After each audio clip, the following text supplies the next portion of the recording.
तो हेलो बच्चों, आज हम एक 12th केमिस्ट्री के एक और महत्वपूर्ण सीरीज की शुरुआत करने वाले हैं जिसका नाम है नाम अभिक्रियाएं। तो हमारे सिलेबस में कुछ नाम अभिक्रियाएं हैं, कुछ वैज्ञानिकों के नाम के आधार पर जिनको हम नाम अभिक्रियाएं कहते हैं, वो नाम से ही पूछी जाती हैं। जैसे कहेगा वुर्ज अभिक्रिया क्या होती है, या कहेगा वुर्ज फिटिक अभिक्रिया क्या होती है, या पूछेगा कभी फिटिक अभिक्रिया क्या होती है, हेलोफॉर्म अभिक्रिया क्या होती है, कभी कहेगा फिडल क्राफ्ट एल्काइलेशन क्या होता है, या कहेगा फिडल क्राफ्ट एसाइलेशन क्या होता है। तो ये कुछ ऐसी अभिक्रियाएं हैं, और भी बहुत सारी हैं। जो अभिक्रियाएं हैं वैज्ञानिकों नाम के आधार पर होती हैं, वो हमें स्पेशली पूछ ली जाती हैं उनके नाम के आधार पर। तो हम लोग क्या करेंगे, इन अभिक्रियाओं को अच्छे से पढ़ते चलेंगे, एक एक या दो दो अभिक्रियाएं धीरे धीरे खत्म करेंगे। तो देखो, पहली अभिक्रिया हमारे पास लिखी है। इस अभिक्रिया का नाम है वुर्ज अभिक्रिया।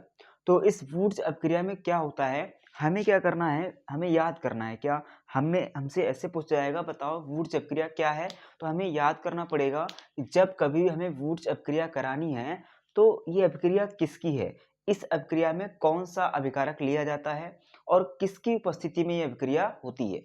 तो हमें क्या याद करना पड़ेगा, जब भी कहीं पर वुर्ज अभिक्रिया करानी होगी तुमको एक अभिकारक लेना पड़ेगा, और उस अभिकारक का नाम है एल्किल हैलाइड। मैंने कहा है एल्किल हैलाइड। अब तुम्हें पता होना चाहिए कि एल्किल हैलाइड क्या होते हैं। मैं यहाँ पे लिखता हूँ एल्किल हैलाइड, पहले इससे समझ लो एल्किल हैलाइड क्या होते हैं। तो हम कह रहे हैं एल्किल हैलाइड का मतलब है इसमें दो चीजें हैं, एक हमारा ये एल्किल समूह और दूसरा ये हैलाइड समूह। हैलाइड समूह तो सभी को पता है, फ्लोरीन, क्लोरीन, ब्रोमीन और आयोडीन, इनको कहते हैं हैलाइड समूह। और एल्किल समूह क्या होते हैं, तो एल्किल समूह है हमारा एक कार्बन का एल्किल समूह CH3 होता है, दो कार्बन का एल्किल समूह क्या होता है CH3 CH2। ये दोनों जब आपस में जुड़ जाते हैं, कौन चीजें, मैंने कहा अगर इस एल्किल हैलाइड से, एल्किल हैलाइड कहाँ पे लिखा है, ये लिखा है CH3, इसी को एल्किल हैलाइड कहते हैं। और बाद में हमने क्या जोड़ दिया है, फ्लोरीन जोड़ दिया है, उसको क्या कहते हैं, हैलाइड। तो एल्किल और हैलाइड दोनों मिलकर के एक संरचना बनाते हैं, उसको हम क्या कहते हैं, एल्किल हैलाइड। यानी हमारे पास जो CH3F बना है या CH3CH2Cl बना है, इस पूरे को ही क्या कहते हैं, इतने भाग को हम क्या कह रहे हैं, एल्किल हैलाइड कह रहे हैं। जैसे CH3 CH2 क्या है, यहाँ पर एल्किल हैलाइड है, एल्किल ग्रुप है, और हैलाइड क्या है, क्लोरीन। ऐसे हम लिख सकते हैं एल्किल, जैसे CH3 को क्या कहेंगे, एल्किल समूह, और Cl को क्या कहेंगे, हैलाइड। तो ये पूरी संरचना क्या कहलाएगी, एल्किल हैलाइड कहलाएगी। तो समझ में आया एल्किल हैलाइड क्या होता है, CH3Cl, CH3Br, CH3I और CH3F, कोई भी होगा, इनको ही हम क्या कहते हैं, एल्किल हैलाइड कहते हैं। तो एल्किल हैलाइड का मतलब समझ गए। तो हमें इस वुर्ज अभिक्रिया में एल्किल हैलाइड ही लेना पड़ता है। तो हम क्या करेंगे, हम यहाँ पर इस अभिक्रिया में देखो, यहाँ पे देखो पहले, बाद में समझना। क्या करेंगे, हम एल्किल हैलाइड लेंगे। देखो ये लिखा है RX, इसको हमने अभी लिखा था ना एल्किल समूह CH3, इसको सामान्य तौर पर हम R से प्रदर्शित करते हैं। जैसे ये CH3 जो है, ये जो R है, R की जगह पर हम क्या लिख सकते हैं, CH3 लिख सकते हैं। ये एक प्रकार का R है। R का मतलब होता है एल्किल समूह। हम एक नाम लिख दें, जैसे हम नाम लिखें एल्किल समूह, इस एल्किल समूह को ना लिख करके तुम R कहोगे, या R कहीं लिखा हो, उसका मतलब तुम्हें समझना है एल्किल समूह। तो चाहे वो कहे एल्किल समूह या कहे R, मतलब वही होता है। R का मतलब है एल्किल समूह, और उसका उदाहरण क्या है, CH3। तो मैं कह रहा हूँ R समूह कहीं लगा है, तो ये लगा हमारे पास R समूह। तो हम क्या करेंगे, इस वुर्ज अभिक्रिया में एक एल्किल हैलाइड लेंगे, ये रहा हमारे पास R, उसके साथ X। यही जो हैलाइड होते हैं ना, हैलाइड, इन हैलाइड को ही X से प्रदर्शित करते हैं। तो एक हमारे पास हैलाइड है और हमारा एल्किल समूह, दोनों को जुड़ने वाली संरचना क्या कहलाएगी, एल्किल हैलाइड। तो हमें क्या करना है, इस अभिक्रिया में दो एल्किल हैलाइड लेने पड़ेंगे। देखो एक RX, ये रहा हमारे पास R के साथ में X। इसको हम थोड़ा सा मिटाते हैं, पहले से लिखा हुआ था। तो हमारे पास ये रहा एक RX, इस RX के साथ में हमने क्या किया, हमने इस अभिक्रिया में एक और RX लिख लिया। देखो उल्टा लिखा है, पहले लिखा है R, उसके बाद X, यहाँ क्या लिख दिया XR। कोई फर्क नहीं पड़ता, वो एल्किल हैलाइड ही कहा जाएगा। ये आर एक्स को ही क्या कहते हैं, एल्किल हैलाइड कहते हैं। ये दूसरा आर एक्स ये भी हमारा क्या है, एल्किल हैलाइड। तो हमें इस वुड्स अपक्रिया जब भी कराएंगे तो हमें पहली बात जो याद रखनी है वो याद रखनी है एल्किल हैलाइड की अपक्रिया है, और एल्किल हैलाइड कितने लेने हैं, 2 लेने हैं। तो हमने क्या किया, 2 एल्किल हैलाइड यहाँ पर लिख लिए।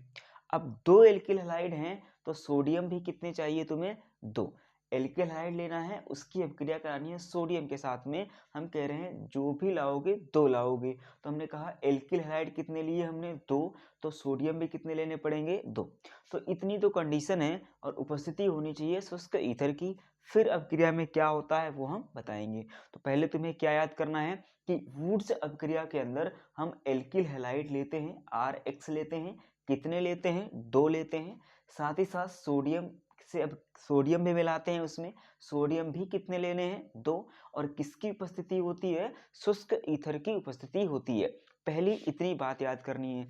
अब उसके बाद याद करना है कि क्या होता है। तो हम कहेंगे होता ऐसा है, एक सोडियम एक एक्स को लेके फरार। तो हम कहेंगे एक सोडियम एक एक्स और दूसरा सोडियम दूसरा एक्स, यानी इस अपक्रिया में 2 सोडियम के साथ में 2 हैलाइड समूह बाहर निकल जाएंगे। तो हम तीर के ऊपर यहाँ पे क्या लिख सकते हैं, माइनस, यानी निकल गए। क्या निकला, Na और X। ये कितने निकले हुए हैं हमारे पास, 2 बाहर निकल जाएंगे। तो इस अपक्रिया में 2 NaX यानी 2 NaX बाहर निकल जाएंगे।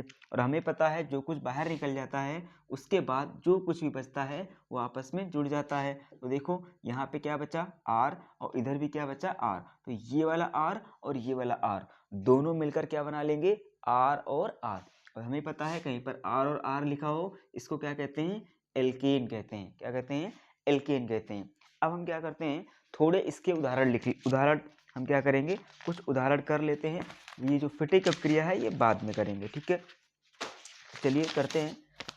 हम क्या करेंगे, फिटिक अपक्रिया बाद में करेंगे, ठीक है।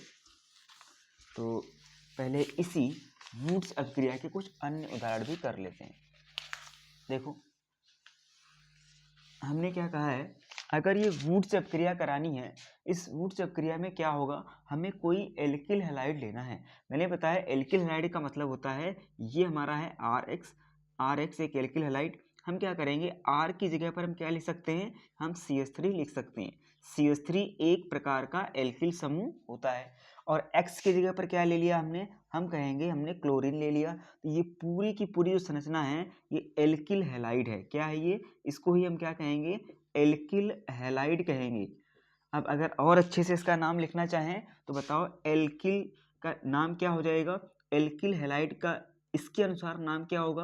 तो इसमें हमें पता है ये अल्क जो होता है ये बताता है कार्बन की संख्या, इस पूरे यौगिक में कितने कार्बन हैं। तो हमें पता चला इस पूरे यौगिक के अंदर कितने कार्बन हैं, 1। और हमें पता है एक कार्बन को क्या कहते हैं, मेथ। यानी हम क्या कर सकते हैं, इस अल्क की जगह पर जहाँ पर ये अल्क लिखा है वहाँ पर क्या लिख सकते हैं, मेथ। तो बताओ एल्क की जगह पर जब मेथ लिखोगे उसके बाद क्या लिखा है, YL और उसके बाद क्या लिखा है, हैलाइड। और हैलाइड में ये क्लोरीन है तो नाम क्या हो जाएगा, क्लोराइड।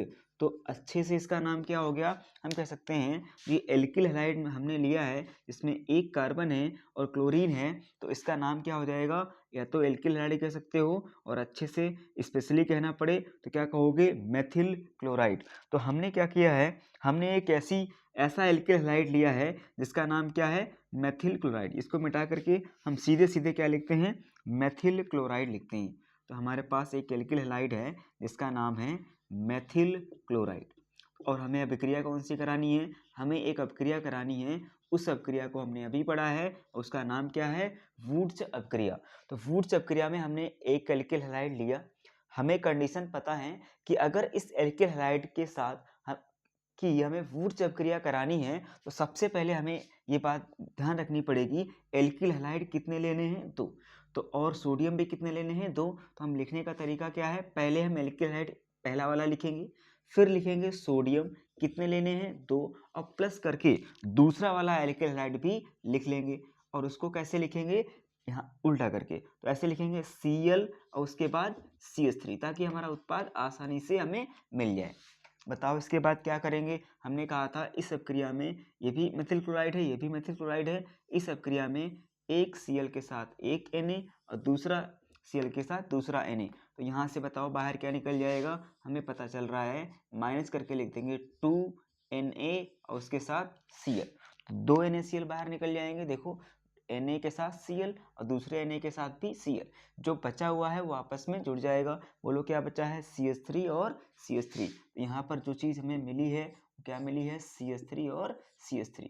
इसी को हम ऐसे भी लिख सकते हैं कि इसमें 2 कार्बन है। इस यौगिक में देखो कुल मिलाकर कितने कार्बन है, 2, और कुल मिलाकर हाइड्रोजन कितने हैं, 6। और ये जब भी ऐसा होता है कि 2 कार्बन के साथ 6 हाइड्रोजन होते हैं, यहाँ पर भी 2 कार्बन के साथ 6 हाइड्रोजन होते हैं, तो उसको हम अल्केन कहते हैं। क्या कहते हैं, अल्केन। फिर से हमें पता है अल्की की जगह पर क्या रखा जाता है, कार्बन की संख्या। तो इस यौगिक में कार्बन कितने दिख रहे हैं, 2। तो बताओ एथ रखेंगे और उसके बाद एन, यानी बनने वाला उत्पाद हमारा क्या होगा, एथेन होगा।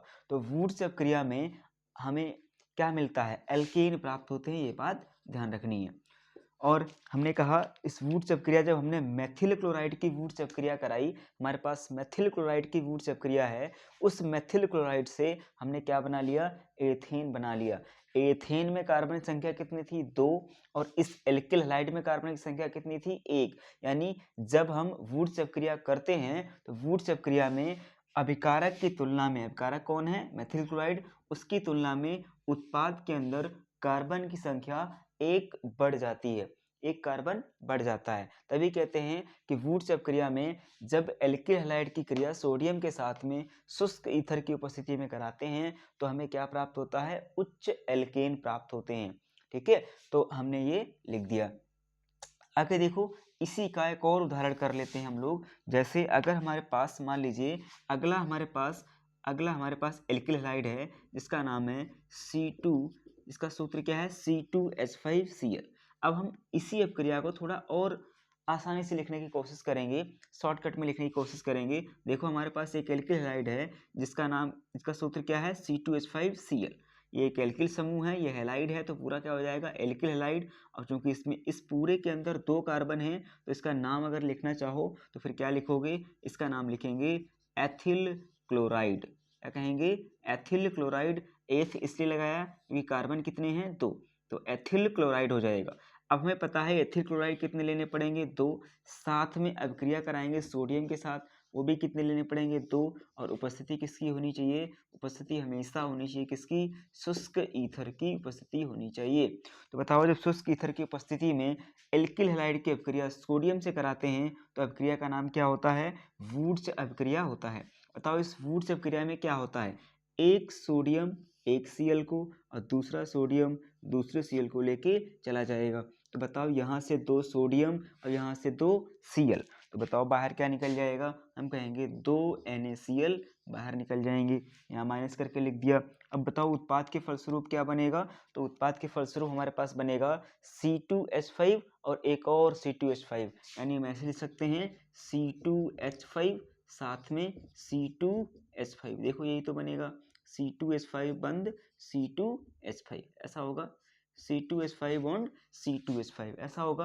बताओ इस C2H5 जो है इसको हम 2 बार है तो ऐसे लिख सकते हैं, 2 कार्बन ये 2 कार्बन ये, यानी हमारे पास कुल मिलाकर कार्बन कितने हो गए, 4। 5 हाइड्रोजन ये 5 हाइड्रोजन ये, कुल मिलाकर हाइड्रोजन कितने हो गए, 10।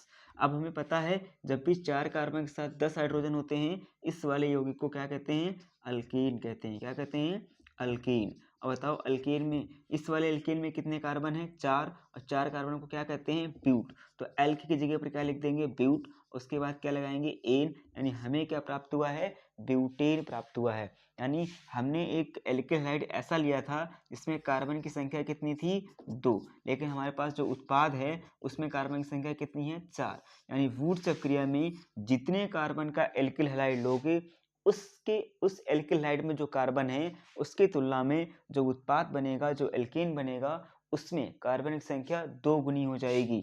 अगर यहाँ 2 कार्बन है तो यहाँ 4 हो जाएंगे, अगर यहाँ 1 कार्बन है तो 2 हो जाएंगे। यानी वुड्स प्रक्रिया में उच्चतर एल्केन प्राप्त होते हैं एल्किल हैलाइड की तुलना में। जितने कार्बन एल्किल हैलाइड में होंगे उसकी तुलना में एल्केन के अंदर जो उत्पाद बनेगा उसमें कार्बन की संख्या कितनी होगी, डबल। तो उम्मीद है आपको हमारे द्वारा समझाया गया ये कॉन्सेप्ट समझ में आया होगा, और अगर समझ में आया है तो वीडियो को लाइक करें और शेयर जरूर करें। एक बार हम परिभाषा इसकी पढ़ देते हैं जो अब तुम लोग अपने आप लिख भी सकते हो। ठीक है, चलो बात करते हैं परिभाषा की। देखो क्या लिखा हुआ है, वुडचक क्रिया जब एल्किल हैलाइड, तुम्हें पता चल गया, ये मैंने पहले ही बता दिया। बताओ एल्किल हैलाइड क्या होता है। तो एल्किल हैलाइड क्या मतलब है, RX होता है, इसे एल्किल हैलाइड कहते हैं। को सोडियम धातु, ये भी तुम्हें पता है सोडियम धातु क्या होती है, के साथ और किसकी उपस्थिति में गर्म करना है, शुष्क ईथर की उपस्थिति में गर्म किया जाता है तो क्या प्राप्त होते हैं, एल्केन। लेकिन कौन से वाले, उच्च एल्केन। उच्च एल्केन का मतलब एल्केन में कार्बन की संख्या एल्किल हैलाइड में कार्बन की संख्या की तुलना में दोगुनी हो जाएगी, प्राप्त होते हैं। तो इस तरीके से हम लोग परिभाषा भी लिख सकते हैं कि जब एल्किल हैलाइड की अभिक्रिया सोडियम धातु के साथ में शुष्क ईथर की उपस्थिति में होती है तो उच्च एल्केन प्राप्त होते हैं। तो ठीक है, आप पढ़ते रहिए इसी के साथ, तब तक के लिए थैंक यू।